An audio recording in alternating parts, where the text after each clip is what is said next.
Hi, I'm Perip, and in this video I'll show you how to make a random Clank player detector in Bedrock, based on those used in Decked Out 2. So behind me you can see an example of a random player detector from Decked Out 2, as it looks with a couple of modifications. I'm going to show you how to make this, which is the Java version which doesn't work in Bedrock, and then I'm going to show you two ways to make this work in Bedrock. So let's go. To make the basic random player detector, you need all these items on the top half. Some blocks here as well to walk on, which would be the floor level, which would be just above the shrieker. And then on the bottom here, I have a few blocks to detect the signal and pass it over to a note block, for example. So let's go. Okay, so to get started, we need to take 4 wool blocks and place them in a diamond pattern, like this. Place your Sculk Sensor in the middle and then waterlog it so it remains silent. In line with these back 2 wool blocks, place a dirt. And then on top of the back one, place another block of dirt. On top of each of those, put a sapling of your choice. Now let's go around to the other side and point an observer into that sapling, so it's looking into it. A solid block. And then come back round to the other side, and we want to put a sticky piston and a block of wool. Now on the top one, we're going to do the same. You can place an observer looking into the sapling, a solid block, and then round to the other side, and we're going to place a sticky piston and a block of wool. Now let's change over our hotbar and do the top.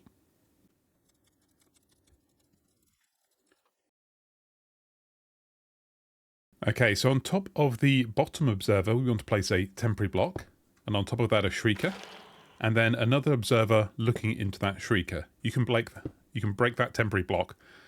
And then on the back of that observer, we just want to make a line of wool or solid block, and then redstone rail.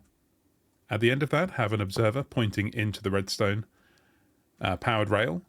And then on the back of that, we're just going to have a gold block with a note block on top, so it makes a nice noise. We can test that by standing on top of this shrieker.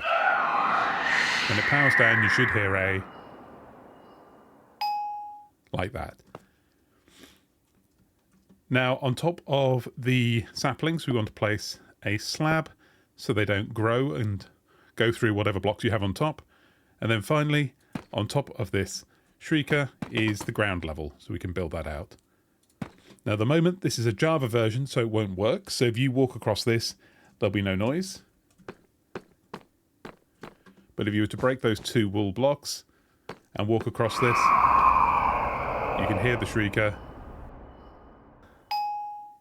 and you hear the ding. Now let's make this work in Bedrock. Okay, so everything you need to do this is on my hotbar here.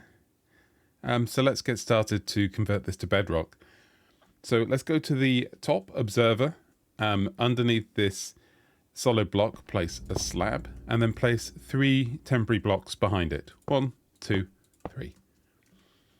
Then break these 3 blocks. So we have one out here. And against this, place a dropper facing this way. And then a dropper facing straight up. A dropper facing this way, going back. And then a hopper. And in that hopper, just put a single item like that. And that should go down into here. Behind this, place a redstone repeater. So this is now our T flip-flop. Break this temporary block. And then over in this corner, place a slab there under the dropper. And one out to the side, so it's by the piston and the dropper. Break this block here. On here, we want to place... On the slab, we want to place a redstone comparator coming out, which will read the signal from our T flip-flop. And that needs to go into a solid block here. We need to break this slab and place a redstone torch on top. Now, every time we then go around to this tree, every time it tries to grow, it'll tick this. So we'll see that goes in and it goes out. So every time it tries to grow, that'll happen. And the reason this works is because a piston head is transparent in the game, so it's as if there's no block there. So let's go and do the other side. Okay, so this side is slightly different. So let's go ahead and do that. So first of all, we want to go from this solid block here. We want to do the same. So we go 1, 2, 3 to give a gap. We need to get a slab under there. So let's go from the observer 1, 2 and break this. So we should have a slab just behind the observer and then break these additional 2 blocks. So we have 1 block here. We want to do the same again. So we have a dropper facing towards the observer, 1 facing up, 1 facing back, and then a hopper facing down, and then an item into that hopper. We can see it's flowed through to here, and break this block at the back. Now from here we want to have a redstone repeater just to connect up our observer into our T flip-flop. Then on the back here we want to place a solid block towards the back here so that we can place a slab just to the side of this dropper here, and from that we need a comparator so we can read our T flip-flop going into a solid block like this, another slab, and the way we're going to do this is we're going to put a repeater and we're going to power this dirt block which will power our piston. So now you can see those are both there. Now we can test this as we did on the other side by going down, and we can break this sapling, we should move, and it should come back. So it's a slightly different design. And from the top, if we look down, if I turn the random tick speed up, we'll be able to see that each time the saplings grow, these pistons go backwards and forwards and randomize the player detector.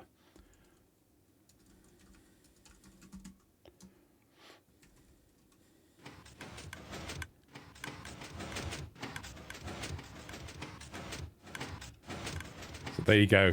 You can see it all works.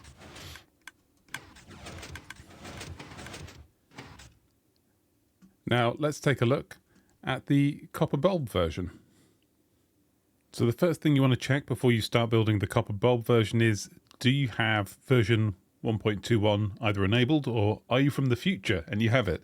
So the first thing you do is you go in here and you just type in copper bulb, and look, we don't have it here. So the first thing we need to do is to close this world and go and enable the feature. So let's do that now.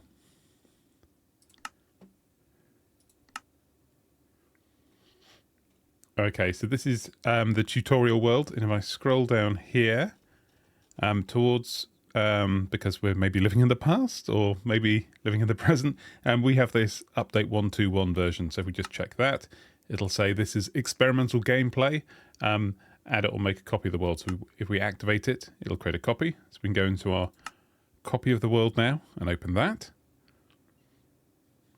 Okay, same world, nothing's broken. And we can just check if we have the copper bulb, and yes, we have the fantastic copper bulb. So let's swap over our hotbar and we can get started converting this to Bedrock using the new copper bulb as a T flip-flop. So starting with our Java player detector and our new shiny copper bulb, let's get started and convert this to Bedrock. So the first thing you want to do is to break this solid block here and replace it with a copper bulb directly behind the observer. Now you can see that if you toggle this, that goes on and off. Now unfortunately this doesn't give out a redstone signal directly, so behind it we've got to place a slab, and we have to have a comparator so we can read from it, going into a solid block, and then on this side 2 slabs and then 2 pieces of redstone dust. So now if we break this sapling as an example, it'll go out and it'll come back in. That's exactly the same on the other side. We can fit this in. So we break that solid block, we place a copper bulb, we need to just place a solid block here so we can have a slab.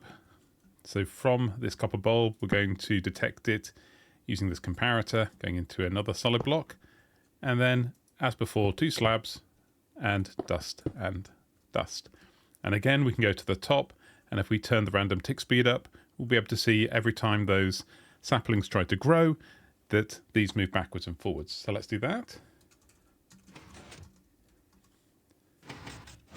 Aha, and you can see that these are moving backwards and forwards, and that lighter T flip-flop is working, which is really, really nice to see. I can see these being very useful in the game as we continue to build a few more things. Now all that's left to do is to tie that system up to a trap, and then as we walk down this very spooky corridor, uh-oh, the ding goes off, we're almost at the treasure and... ah!